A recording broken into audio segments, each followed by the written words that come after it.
There are several different ways to view Muhammad. Muslims, of course, believe that he was a prophet of God. Among those of us who reject Muhammad, there are some who claim that Muhammad knew that he was deceiving people. They believe that he was an impostor who manipulated people into serving him. I happen to believe, along with many others, that Muhammad sincerely believed that he was a prophet. The general criterion I use here is the same whether I'm evaluating Christianity or Islam or any other worldview. It's that if a person is willing to die for what he's saying, he probably believes it. In other words, liars make poor martyrs.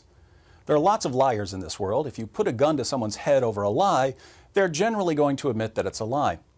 People who are willing to die for their claims are usually people who wholeheartedly believe in what they're dying for. Based on the number of battles Muhammad was in and the various dangers he faced, I believe that he really thought he was a prophet. So I don't believe that Muhammad was intentionally using Islam for his own interests. However, there are a number of passages in the Quran and the Hadith which prove, beyond any reasonable doubt, that Muhammad's revelations were influenced by his desires. Let me give you 4 examples. First, Surah 4 verse 3 of the Quran says that Muslims can marry up to 4 women. But we know from references in Bukhari and other sources that Muhammad had at least 9 wives at one time. So why did Muhammad get more than 4 wives when the Quran says that Muslim men can only marry 4 women? Well, Muhammad received a special revelation, Surah 33 verse 50, which says that he, and he alone, could have as many wives as he wanted. Now, I don't know about you, but when the guy who's receiving the revelations starts getting special moral privileges, namely more sex partners than anyone else, I start getting awfully suspicious. Second, Muhammad had an adopted son named Zayd, who was called Zayd bin Muhammad, Zayd son of Muhammad. One day, Muhammad went to visit him and was greeted by Zayd's wife, Zainab, who was very beautiful and who was wearing very little clothing at the time.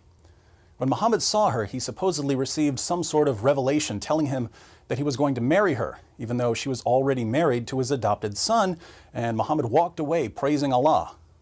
When Zayd found out that Muhammad was attracted to his wife, he divorced her so that Muhammad could marry her. Muhammad was worried about what people might think if he married Zainab, but then he began receiving revelations to justify the marriage. This is when he received Surah 33 verse 37 of the Quran, which says that it's okay to marry the divorced wives of your adopted sons. I've never met a person who struggles with this problem. I've never met someone who struggles with whether he should marry the divorced wife of his own adopted son. So this verse has no purpose other than justifying what Muhammad did. Third, Muhammad's wife Hafsa once came home early and caught Muhammad in her bed with another woman, his slave girl Mary the Copt. Seeking to avoid further conflict, Muhammad promised that he would stop having sex with his slave girl. But a little later, Muhammad started having sex with Mary again. How did he justify his sexual relationship with Mary when he had taken an oath to stop having sex with her? Well, he received a revelation, Surah 66 verses 1 through 2 of the Quran, where Allah says, "O Prophet, why do you forbid yourself that which Allah has made lawful for you? You seek to please your wives, and Allah is forgiving, merciful. Allah indeed has sanctioned for you the expiation of your oaths, and Allah is your protector, and He is the knowing, the wise." Notice, Muhammad swears, "I'll never have sex with my slave girl again."